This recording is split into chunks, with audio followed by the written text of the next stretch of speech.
Bueno chicos, con este vídeo ya terminamos la representación gráfica de una función definida a trozos como la que teníamos aquí. Recordad que la función estaba dividida en tres intervalos, que en el primer intervalo teníamos una función lineal, en el segundo parabólico y en el tercero hiperbólico, y este era el conjunto de datos que podíamos inferir a través del estudio analítico de cada uno de los casos. Antes de seguir con la representación gráfica, me gustaría recordar unos detalles que quiero que tengáis en cuenta en relación con pequeñas erratas que he encontrado en la revisión de algunos de los vídeos anteriores. Primero, en el vídeo anterior de funciones, perdón, en el vídeo de teoría de funciones hiperbólicas que os envié hace ya unos días, recordad que la función hiperbólica os la daba definida como y igual a x más b partido por cx más d.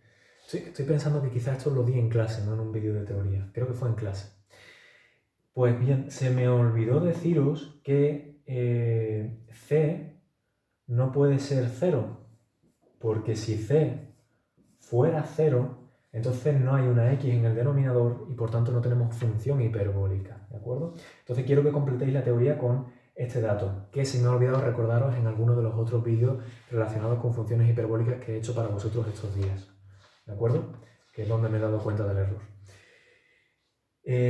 Segundo, en el último vídeo que habréis visto justo antes que este, en el último paso en el que yo veía por qué puntos pasaba la función hiperbólica, esta de aquí, 2 partido por x, la f3, al final del todo ponía si x igual a 1, entonces, flechita, f de 1 igual a 2. Y yo llamaba a ese punto S12.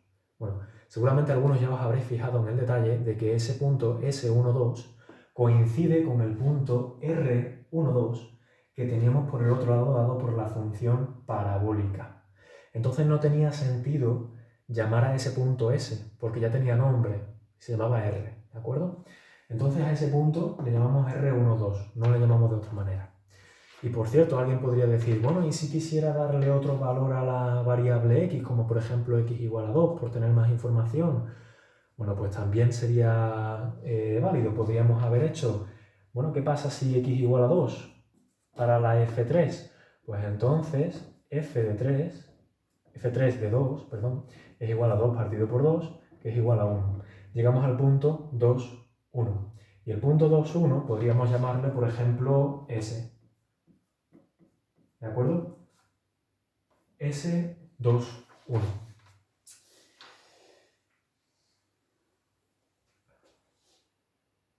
Bien, con esto, entonces ya,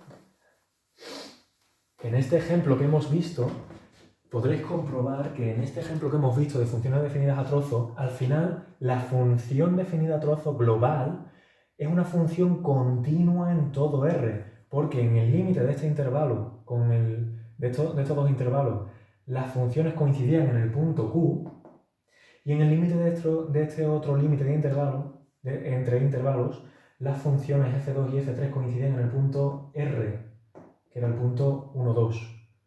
Además, no había otros problemas de definición en cada uno de los intervalos de estudio de ninguna de las tres funciones, por tanto, la función era continua en todo R. Bien, pues empezamos.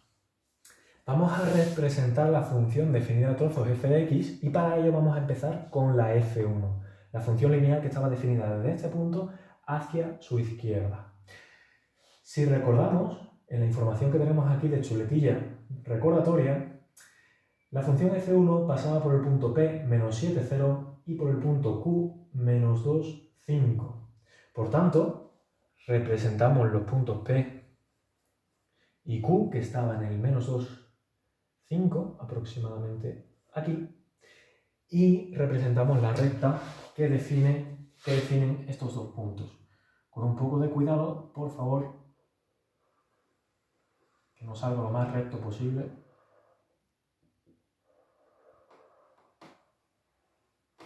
Esto sería la recta correspondiente a F1. No hace falta poner aquí F1 si no queréis, pero bueno, aquí lo tenéis, ¿vale? Y este sería el punto P, y este de aquí el punto Q. ¿De acuerdo? Alguno se preguntará todavía, ¿por qué ha rellenado el punto de P con un punto bien gordo, mientras que el punto Q lo ha dejado hueco? Bueno, os invito a parar otra vez el vídeo y pensar sobre el tema, ¿de acuerdo? Este punto P está relleno, mientras que este punto Q está abierto. El motivo era porque P está bien definido dentro del intervalo de la función f1, mientras que Q pertenece al extremo del intervalo. Y el extremo del intervalo aquí no está contenido porque x es menor estricto que menos 2, no es menor o igual, ¿de acuerdo? Lo que pasa es que por circunstancias de este caso concreto que estamos viendo, luego, al definir la función f2 de este intervalo, al final sí vamos a acabar rellenando el punto hueco Q, pero no siempre ocurre. En general tenemos que ser estrictos con esto y si en este intervalo no está incluido, lo dejamos abierto. Bien. En el siguiente intervalo tenemos definida la función 2, que era la función parabólica, cuyos datos tenemos aquí. Recordamos, era una función parabólica convexa que no llegaba a tener punto de corte con el eje OX.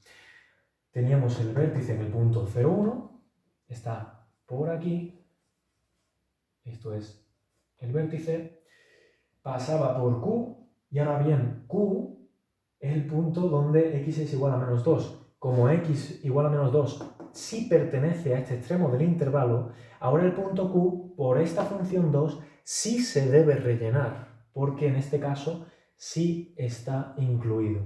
¿De acuerdo? Entonces, a ver si me deja el rotulador rellenarlo. Bien. Y también pasaba por el punto R, 1, 2.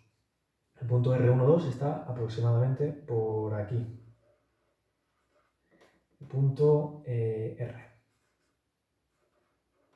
De nuevo, este punto R a priori debe estar hueco porque pertenece a x igual a 1 y x igual a 1 no está contenido en el intervalo correspondiente a la función f2. Lo que pasa es que por circunstancias del ejemplo que estamos manejando, x igual a 1 sí pertenece al siguiente intervalo y ahí coincide con el punto R. Por tanto, lo representaremos relleno, pero después, cuando estemos haciendo la función 3. Porque en otros casos puede ser que la función 3 no empiece aquí en el punto R, sino que empieza aquí abajo, por ejemplo. Entonces tenemos una discontinuidad. Bueno, ya tenemos 3 puntos para definir la parábola. Sabemos que debe ser convexa. Entonces la dibujamos con un poquito de cuidado, ¿de acuerdo? Bueno.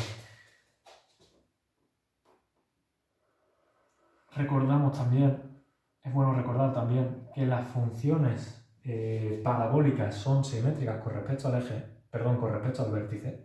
Por tanto, debemos tenerlo en cuenta a la hora de representarlo. Es decir, si pasa por el punto 1, 2, es razonable pensar que pase por el punto menos 1, 2. Y no es que sea razonable, es que va a pasar. ¿De acuerdo? Porque el vértice está sobre x igual a 0. O sea, es como si tuviéramos un espejo aquí, en el eje vertical. En principio alguien podría haberse tentado a continuar la parábola hacia arriba, pero recordad que tenemos la parábola capada por los extremos de los intervalos, no podemos continuarla, ¿de acuerdo? Igual que la recta la continuamos hacia la izquierda porque llega hasta menos infinito, pero por la derecha llega hasta el extremo del intervalo y ahí para. Bien, ya tenemos la representación de la parábola correspondiente al tramo 2 de la función definida a trozos. Si queremos ponemos SF2 aquí. Y si no lo queremos poner, pues no pasa nada, ¿de acuerdo? Esto es solamente como una especie de recordatorio de que estamos haciendo las cosas como se suponía que las debíamos hacer. Por último, vamos a representar el tercer trozo de la función definida a trozos, que era la función hiperbólica. Como pudimos recabar la información anterior, teníamos una asíntota vertical en x igual a 0, es decir, coincide con el eje de ordenadas. Aunque en principio ese tampoco deberíamos tenerlo en cuenta porque tenemos que el extremo del intervalo llega hasta x igual a 1, pero sí lo vamos a tener en cuenta en la práctica para tenerlo como referencia a la hora de tener la curvatura clara para las ramas infinitas. Y la asíntota horizontal se encuentra justo en y igual a 0, que coincide con el eje de coordenadas X o abscisas. Aparte de esto, teniendo en cuenta que esto es una asíntota y que esto va a ser otra, sabemos también que va a pasar por el punto R12, que sí está contenido en este intervalo, porque x igual a 1 está contenido en este intervalo. Entonces rellenamos el punto R, ya os digo, por las circunstancias del ejemplo que estamos viendo. Y si queréis, pues también podríamos haber representado el punto 2, 1, que estaría aproximadamente pues, por aquí. Y este sería el punto S, ¿de acuerdo? Recordando que esto de aquí es una asíntota horizontal que no debemos cruzar, sino que debe generar una rama infinita que se va aproximando mucho, pero sin llegar a tocar al eje X en más infinito. Entonces podremos acabar de representar la función con un poquito de cuidado como siempre.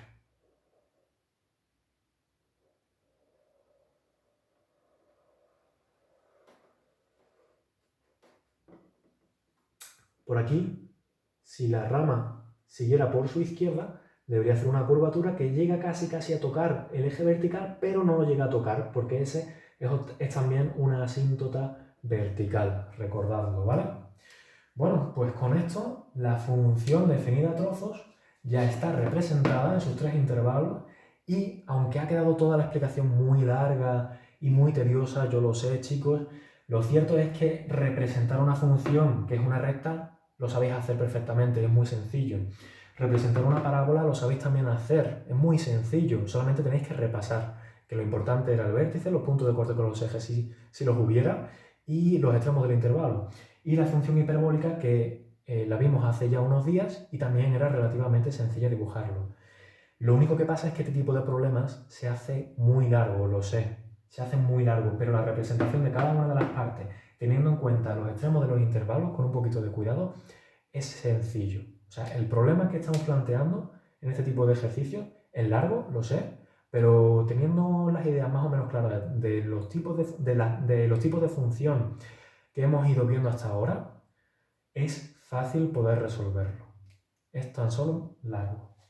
En los próximos vídeos explicaremos, a partir del próximo vídeo explicaremos cómo pasar de la representación gráfica de una función a la función analítica que define la función definida a trozos. Por hoy ya está bien.